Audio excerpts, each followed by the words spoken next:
পূর্বস্থলীতে police প্রশাসন ও শাসক দলের প্রত্যক্ষ মদতে রমরমিয়ে চলছে গঙ্গার মার্কেটে বালি মাটি পাচার। মাটি মাফিয়াদের দাপটে ভয় ছিটিয়ে আছেন স্থানীয় বাসিন্দারা। পূর্বস্থলীর দফরপোতা নওপাড়া মৌজায় গঙ্গার পাড়ের জমি কেটে দিনের পর দিন প্রকাশ্যে বালি ও মাটি পাচার চলছে।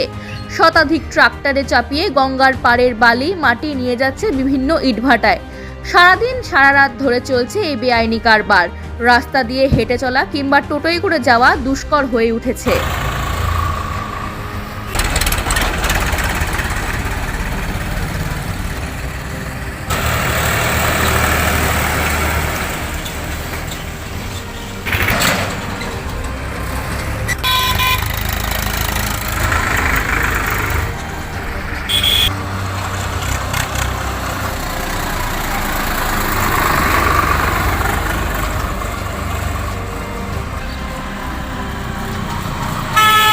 অভিযোগ, এই অবৈধ কারবারে প্রত্যক্ষ ও পরোক্ষ মদত দিচ্ছে পুলিশ প্রশাসন এবং রাজ্যের শাসক দলের প্রভাবশালী নেতারা। এলাকার অধিকাংশ ইটভাটা সহ Dafarpota Belerhat station road, Ukhra Benakar road হয়ে শত শত বালি বোঝাই ট্রাক্টর চলে যাচ্ছে বিভিন্ন ইটভাটায়। এক এক গাড়ির দাম 1000 থেকে 1500 টাকা পর্যন্ত। স্থানীয়দের কাছে জানতে পারা গেছে, প্রতিদিন 1 থেকে 1500 ট্রাক্টর বালি মাটি পাচার হচ্ছে। নাম প্রকাশে অনিচ্ছুক স্থানীয় কিছু বাসিন্দারা জানিয়েছেন, যজ্ঞেশ্বরপুরের 2 জন, বেনাকরের 1 জন এবং দফরপোতার 1 মাটি মাফিয়া পুলিশের মদতে নাকিয়ে বেআইনি কারবার চালিয়ে যাচ্ছে। ইতিমধ্যে এলাকার এই গঙ্গার পাড়ের মাটি কেটে লুটের কারবার নিয়ে সরব হয়েছে বিজেপি থেকে সিপিএম। অবিলম্বে এই কারবার বন্ধ না করলে কালনা কাটোয়া রোড অবরোধ করে তারা প্রতিবাদে নামবেন বলে জানিয়েছেন। একেবারে দফরপোতার গঙ্গার গায়ে থেকে হচ্ছে সব 15 ফুট 20 ফুট সব গর্ত করে একেবারে সমস্ত মাটি কেটে এ মাটি পাচার করছে। তা স্বভাবতইভাবে আপনি যদি আমাকে প্রশ্ন করেন যে এই টাকা পয়সা কোথায় যাচ্ছে, কারা কি করছে, তার উত্তর হয়তো আমি ঠিক আপনাকে দিতে পারবো। আমার ধারণা হচ্ছে প্রশাসনের, একেবারে পুলিশ, আমাদের বর্তমান বিধায়ক এবং আমাদের পঞ্চায়েত সমিতি যারা সব দায়িত্বে আছেন তৃণমূল কংগ্রেসের, এরা সবাই হচ্ছে এর শেয়ার পাচ্ছেন। পূর্বস্থলী থানার এলাকার বেলেহল স্টেশন সংলগ্ন দফরপোতা এলাকার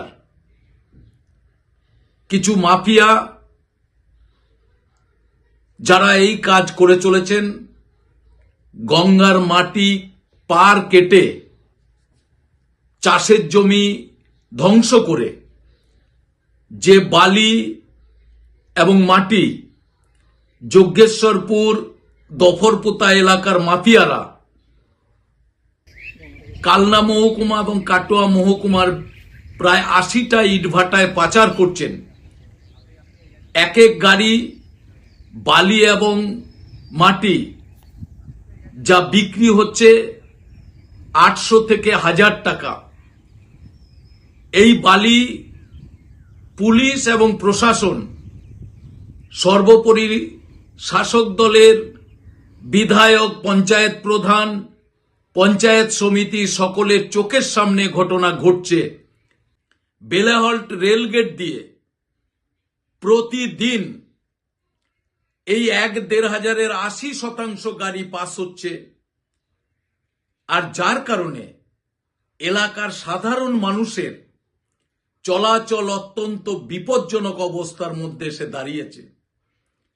সিভিক ভলেন্টিয়ার্সরা থাকছেন, পুলিশ থাকছেন, কিন্তু কোনো রকম এর বিরুদ্ধে কোনো ব্যবস্থা নেওয়া হচ্ছে না।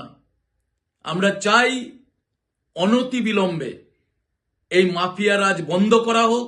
বেলেরহাট স্টেশনের রেলগেট দিয়ে প্রায় 80% ট্রাক্টর চলাচল করছে, ফলে সাধারণ মানুষ ঠিকমতো হাঁটা চলাও করতে পারছেন না। প্রায়শই তীব্র যানজট লেগেই থাকছে। এলাকার মানুষের জীবন দুর্বিষহ হয়ে উঠছে, অথচ পুলিশ বা কর্তব্যরত সিভিক ভলেন্টিয়ারদের ভূমিকা প্রশ্নের মুখে। সব যেন চোখ বন্ধ করে চলছে।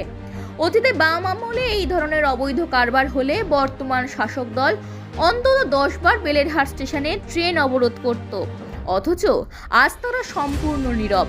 প্রশ্ন উঠছে, তাহলে কি এখন বকরার টাকা পুলিশ প্রশাসন শাসক দলের নেতাদের কাছে পৌঁছে যাচ্ছে, নাকি তারা দেখেও না দেখার ভান করে থাকছে? কবে বন্ধ হবে এই মাফিয়া রাজ, সেই প্রশ্ন নিয়েই এখন স্থানীয়দের তারপরে ধুলো মাটি, এখানে ট্র্যাক্টরে জ্বালাতন, কি নিচ্ছে? মাটি গঙ্গাধারে মাটিগুলি কেটিটা একবার শেষ করে ফেলছে, আর তাল গাছ ভোর কাটছে, পুকুর হয়ে যাচ্ছে। কেউ কিছু বলছে না? বলছে ওদের প্রশাসন ওদের হাতে। আচ্ছা, এখান দিয়ে কি যাতায়াত করে? এইখান দিয়েই যাতায়াত করে। কতগুলো মোটামুটি ট্র্যাক্টর? তা 80-100খানা ট্র্যাক্টর প্রত্যেক দিন যাওয়া আসা করে। শুধু দিনের বেলা? দিনই রাত্রি, একদম সারাদিন? রাত থেকে, হ্যাঁ সারা রাত। আচ্ছা, আপনাদের এখানে? আমাদের এখানে দিন রাত ধরো গাড়ি চলছে। তারপরে ধুলো মাটি, আর রাস্তায় পাশ দেওয়া যাচ্ছে না, ও বাড়ির উঠোন দিয়ে তো কোল দিয়ে গাড়ি চালিয়ে দিচ্ছে। কতগুলো গাড়ি গাড়ি যাচ্ছে? আর নেই নেই করে 15-20খানা মানে প্রতি ঘন্টায় ঘন্টায়? ঘন্টায় পরস্পর চলতেই থাকছে। আচ্ছা, শুধু দিনের বেলা না রাত্রিবেলা? এদিক রাত ধরো 4টে থেকে, ভোর 4টে থেকে। কি নাম আপনার? আমার নাম বুদ্ধদেব প্রামাণিক। প্রশাসন কিছু বলছে না? না, প্রশাসন কিচ্ছু বলছে না। ওদের হাত করা আছে নাকি? নিশ্চয়ই আছে, নাইলে আর বলবে কেন।